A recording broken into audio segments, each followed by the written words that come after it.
Fort Smith city officials seem to be at it again with their leftist agenda with an important board of directors meeting happening Tuesday night. Here to fill us in is Fort Smith Attorney Joey McCutchen. Hey, Joey, thanks for joining us. Hey, thanks for having me. Absolutely. Well, fill us in. You've got a resident there, Brian Westney, with also an important lawsuit happening. Let us know what's going on. Yeah, Brian is the plaintiff in our lawsuit, and he also has strong ties with the Sebastian County Republican Committee.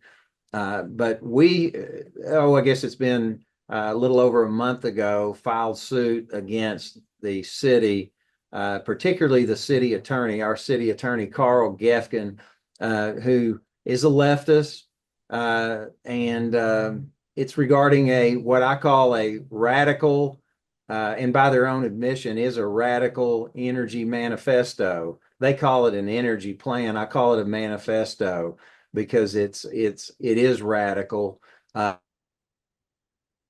Board and the city administrator, in concert with a group of the radical left in Fort Smith. We've also got a leftist mayor, George McGill, who was always probably 100 out of 100 voting left in our state as a state representative.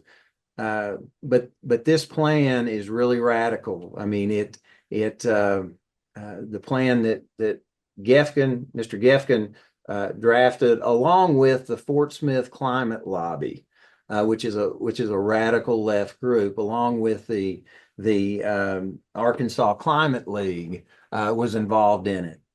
Who was not involved in it? Our board of directors, to any meaningful extent. So Mr. Geffken mentions this energy manifesto to our board in I believe it was January of 24 meeting, but never showed them the actual plan. Brian Westney here can talk about the details of that plan. We've had a town hall on it. Brian was really the first to discover this manifesto. We've had very contentious. What it tells happening here, Jenny, and the thing that I first started seeing, I heard about a $14.5 million sustainability grant. Look, I don't talk a lot in public circles about the UN, but this is a UN document. I mean, Wow. this comes from the United Nations, and it came to the Biden administration, who promises the citizens mega bucks. Look, we entered into we received, along with our partnership, which Mr. Geffken arranged with the Metro Plan in Little Rock and also Northwest Arkansas. Those three entities received $100 million in Wow. federal grants of made up cash with all its strings. And our board was not involved in at least two memorandums of agreement. The city administrator signed those. Two letters of notice, and if a city administrator can just take these actions without board approval, that's scary. And then we received the $14.5 million go ahead, and that's when the citizens. We've got a very vocal and active group of citizens. And I say this statewide, folks need to be paying attention, because what mayors, city administrators, boards are doing, they're taking this grant money with all its strings, with all its equitable strings. That is, and they're changing literally the culture of local communities in Arkansas. They're using racism. It all starts with racism, okay? It all starts with the oppressed, the disadvantaged, and then you have to agree to equity, which is equality of result, and there you have it. There are the strings, and it's the Joe Biden, Kamala Harris playbook. This is why I say that the election we just had of Donald Trump was the most important in our nation's history. We have got to stop all this cash that's flowing down to communities that creates all these strings, these leftist strings. Yeah, I want Brian to jump in. Brian, how did you find this, and what made you really get involved to look into what the Fort Smith, what the city was doing? Well, the initial getting involved was talking about the Move Fort Smith plan. So I went to a city board of directors meeting, and then from there I learned about the consent decree with the water sewage, and that kind of got me going with the city is not really doing the job. The city administrator, city directors are not doing what they're supposed to be doing. So from that, with the Move Fort Smith plan, I was preparing for a city hall that I hosted, city town hall, and I stumbled across this plan, which I've heard about, but I actually pulled it up and went through it. And that's where everything just jumped out on the screen. The city is committed to 100% electrified vehicles for government vehicles and privately owned vehicles. So they said that the city's committed to 100% privately owned vehicles being electric, which I highlighted and was like, okay, that's kind of weird. Because that's, I think, illegal, or you can't really say that they would do that. And then they put in there equitable charging stations, basically planning and requiring local businesses to put in charging stations at their businesses and locations. Wow. And then so just kind of going through all of that, and they were using a lot of terminology that was very forceful. A lot of terminology, as in, we will mandate and require and forcefully enforce policies. Things that I don't think a local government should be saying in an energy. So that's kind of how it got started. That's how I got involved in it. And then, like I said, all those things jumping out. And the biggest one, and not necessarily the biggest one, but one of the ones that popped out is there's a whole section in there where they discuss basically bypassing the board of directors. And I think Joey McCutchen could talk about that just a little better. But there's a whole paragraph where the verbiage sounds like they could bypass the board of directors on the decision approval. And after speaking to two city directors, they said they've never seen this plan. I had lunch with them. They go, I've never seen the plan. And they agree that it sounds like they can bypass the city directors. And admitted in a board meeting. We had a very contentious board meeting. We brought it right to them. Have you approved this plan? This energy and innovation plan? No, we haven't. But the plan itself, it talks about by adopting aggressive policies and leveraging their influence. So the board, and now tomorrow night, they are, as I said, we filed our lawsuit and we knew that what they were going to do is they're going to come in later and ratify all these actions. Can they do that? Look, once you've robbed the bank, it's a little disingenuous to now say, hey, we're going to ratify all those actions. We're going to approve all those actions. It's in my estimation, in my opinion, our city administrator was acting outside the scope of his authority, and it's ultra virus, and that's why we sued. But when I started looking at the tentacles of this thing, I started, for example, looking at the Fort Smith Climate League. I started looking at the Arkansas Climate League and their relationships. The left is doing a brilliant job in their actions, going underneath our elected officials and going through these bureaucrats like Carl Geffken here in Fort Smith. I mean, they say it. Look, we've developed relationships with the board. And they have literally got all these steps passed without approval. This board should have seen this energy manifesto. Jenny, Brian mentioned, for example, Move Fort Smith. Again, Fort Smith applied for a $25 million grant to, in essence, if you carry it to its logical extreme, it will make Fort Smith a 15-minute communist city, where we're trying to move, bike, roll, do away with cars, right? this plan, do away with cars, can get everyone in a tight circle. And, hey, we saw COVID. We saw what happened in COVID. We saw how the government can control us. Joey, do people in Fort Smith know what's going on? Are they asleep at the wheel?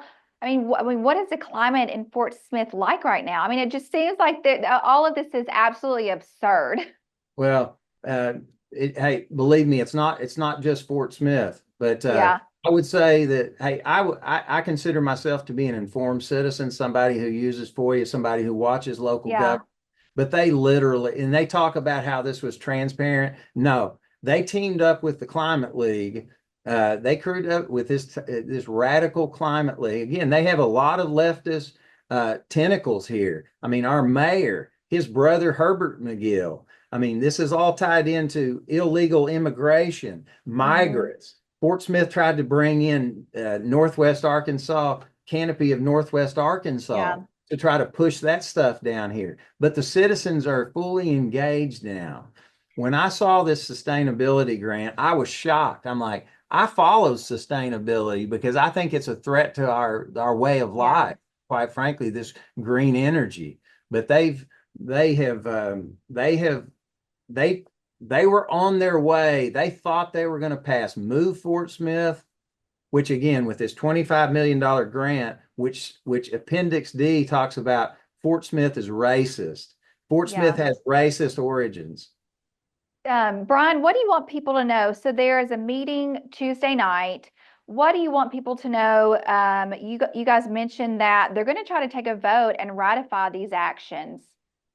So, I actually sent an email to the board of directors last night, and I'll be more than happy to forward my email to you. Basically saying that, they're at a turning point right now. By ratifying this, what does this say to the public? What does it say to us? It's, you admit, to me, it looks like they're admitting that he didn't have the ability to do that. So that's why they have to ratify it. And it's basically, it's almost like they're covering their tracks. It's, it's going to leave a lot of doubt in people's mind. I mean, it just looks suspicious. It looks like they're, not being transparent. So are they aware of the potential political backlashes this is going to cause, where it looks like you're protecting one of your own and you're trying to put the rabbit back in the hat? Well, once you pull it out, kind of like the jail or the prison, or I'm sorry, the bank. Yeah. You can't put the rabbit back in the hat. But do you think they actually care? Do you think they care how they look, or do they just want to push forward with their agenda? Look, personally, I don't think.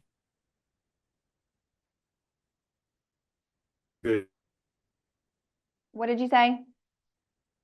And we've had 2 town halls, and they're not small ones. Over 100 people each on each one of them, and everybody's fired up. Everyone is talking about it, and they seem to keep going the left way. Yeah. So that just to me means they don't care. Two of our citizens here have actually started a recall petition on 2 of the leftist board of directors, Andre Good and Jared Rigo.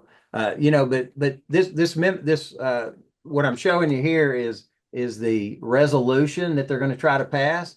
Instead of saying that they're ratifying and approving this energy manifesto that tells us the city is 100% committed to electric car, they say they're approving and ratifying the preparation of the report. I mean, say what? You're ratifying the preparation of the report? No, you either ratify the report or the plan, or you don't. And but I think what happened is they got together. They knew that they were duped. I mean, this board of directors was duped by the city administrator. He gave them a little bit of something in January, never gave them the plan, which had all these radical concepts. By their own admission in the plan, the Fort Smith Climate League, the Arkansas Climate League, Fort Smith Climate Lobbies, I think and our administrator and our mayor. I mean, his brother is again, heavily invested in leftist causes.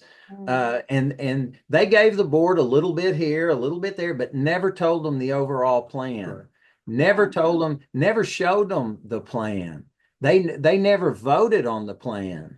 And to me, that's very concerning. But I think the big takeaway here across Arkansas is people better be paying attention to this federal money that's flowing into these communities, because believe me, Joe Biden is not sending this manufactured money, our tax dollars, back to us for any other reason other than to further his equitable agenda. That is equality of result, not equality of opportunity. I mean, every one of these plans, Move Fort Smith, Safe Fort Smith, this energy manifesto, this plan, they're all tied together. You see, they're all, every one of them is tied together. Move Fort Smith is being fought in communities. We brought in a speaker from Emporia, Kansas. They're having the same issues up there. I mean, follow the money, because they're going to, again, eminent domain is next with this Move Fort Smith, with all these trails they want to create, again, in the oppressed sections of town. Eminent domain will come. People will lose property rights. They're seeing it in Emporia, Kansas, in Lawrence, Kansas. They're seeing it. They're trying to do away with all gas vehicles, trying to do away with gas products. They're fighting this in Wyoming. Again, on the fracking issues. But anyone who goes down this road, they're fighting it because they mean business, and they want it. They're change agents. These leftists locally are admitting that they're change agents, and they want radical change, and they're doing it even though Arkansas is a Republican conservative state. These leftists are doing it underneath the radar screen, and that's concerning. Well, we will certainly get the word out about this today and tomorrow. Keep us updated on this. Brian, please send us the letter that you sent the board. That way we can include it and let our viewers know about it. Thanks, you guys, for working hard there in Fort Smith to bring transparency and accountability to the elected officials there. Thanks for having us. Hey, thank you so much.